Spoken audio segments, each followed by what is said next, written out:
Hi అండి, అందరికీ నమస్తే. కలియుగ ప్రత్యక్ష దైవం శ్రీ వెంకటేశ్వర స్వామి సుప్రభాతం ఎలా ఉంటుందో తెలుసా అండి? ఇప్పుడు మనం తెలుసుకుందాం. తిరుమల శ్రీనివాసుని క్షణకాలం పాటు దర్శించిన జన్మ చరితార్థమని భావిస్తారు భక్తులు. ఏడాది పొడుగునా నిత్య కళ్యాణం పచ్చతోరణం అన్నట్లుగా ఉండే శ్రీవారి ఆలయంలో మామూలు దర్శనమే దుర్లభం. అయితే ఇక ఆర్జిత సేవలు చేయించుకునే భాగ్యం అరుదుగా వస్తుంది. ఈ సందర్భంగా తిరుమల ఆలయంలో శ్రీవారికి జరిగే తొలి సేవ సుప్రభాత సేవ. ఇందుకు భక్తులను పరిమితంగానే అనుమతిస్తారు. అసలు శ్రీవారి ఆలయంలో జరిగే సుప్రభాతం ఎలా ఉంటుంది, స్వామికి సుప్రభాతం ఎలా పలుకుతారు అనే ఆసక్తికరమైన విషయాలు ఇప్పుడు మనం తెలుసుకుందాం.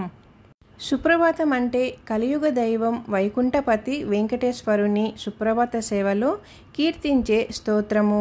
సుప్రభాతము అనగా మంచి ఉదయం అని అర్థం. హిందూ పూజ విధానాలలోనూ ప్రత్యేకించి శ్రీ వైష్ణవ ఆచార పరంపరలోనూ భగవంతుడు ఆర్చమూర్తికి షోడశోపచారాలను నిర్వహించే సంప్రదాయం ఉంది. ఇలాంటి సేవలలో ఒకటి సుప్రభాత సేవ. ఆ ప్రభాత సేవ సమయంలో చేసే కీర్తనని సుప్రభాతమని అంటారు. సుప్రభాతం అనగానే వెంకన్న గుర్తుకు వస్తాడు. ఇతర శైవ వైష్ణవ మందిరాలలో సుప్రభాతం చదివే సంప్రదాయం ఉన్నా సుప్రభాతం అనగానే వెంకటేశ్వర స్వామి సుప్రభాతం మాత్రమే మనకి గుర్తు రావటం ముమ్మాటికి ఇది నిజం. అసలు స్వామికి సుప్రభాతం ఎలా జరుగుతుందో చూద్దామా? సుప్రభాతం జరుగు విధానము. ప్రతిరోజు బ్రాహ్మీ ముహూర్తం అంటే 2:30 నుండి 3 మధ్యలో తిరుమల శ్రీవారికి సుప్రభాత సేవ జరుగుతుంది.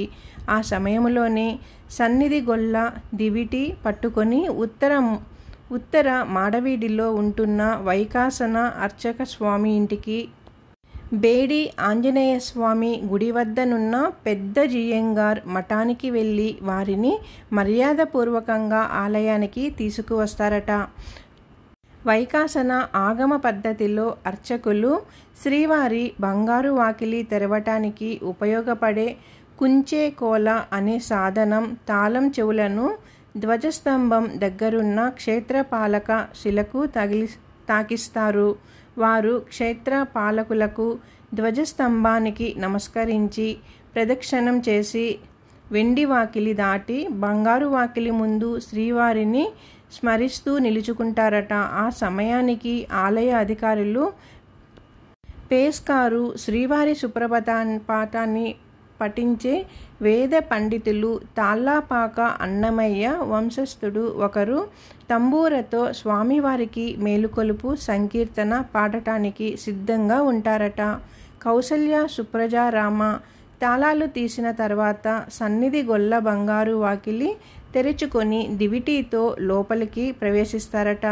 ఆ తర్వాతే అక్షకులు మధుర స్వరంలో కౌసల్య సుప్రజారామ అంటూ సుప్రభాతంతో స్వామిని మేల్కొలుపుతూ ఆలయంలోకి ప్రవేశిస్తారట.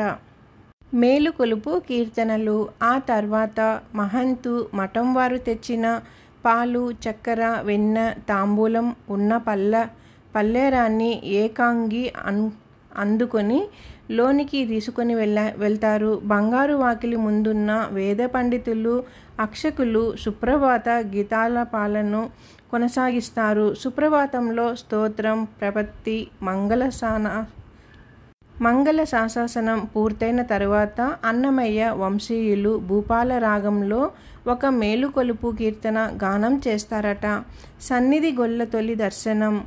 దివిటీతో ముందుగా లోపలికి వెళ్ళిన సన్నిధి గొల్ల కులశేఖర పడి వద్ద నిలిచి ఆ వెలుగులో శ్రీవారి దివ్య మంగళమూర్తిని తొలి దర్శనం చేసుకుంటారట. ఆ తరువాత అక్షకులు ఏకాంగి కులశేఖరపడి దాటి లోపలికి ప్రవేశిస్తారట. తరువాత శయన మండపంలో బంగారు పట్టు పరుపుపై పవలించి ఉన్న భోగ శ్రీనివాసమూర్తిని సమీపించి నమస్కరించి చప్పట్లు చేస్తారట. ఆ విధంగా ఆయనని మేల్కొనవలసినదిగా ప్రార్థిస్తారట. ఆ పైన భోగ శ్రీనివాసమూర్తి విగ్రహాన్ని జీవస్థానంలో మూలమూర్తి సన్నిధిలో వేంచేపు చేస్తారట.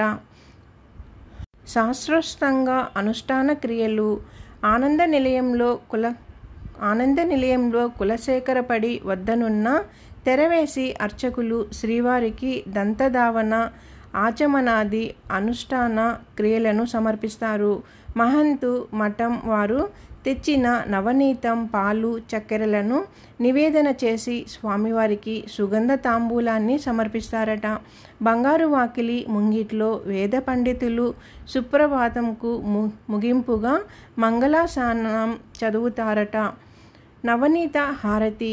ఓవైపు మంగళశాసనం పఠిస్తుండగా గర్భాలయం లోపల అర్చకులు శ్రీవారికి నవనీత హారతి ఇస్తుంటారట.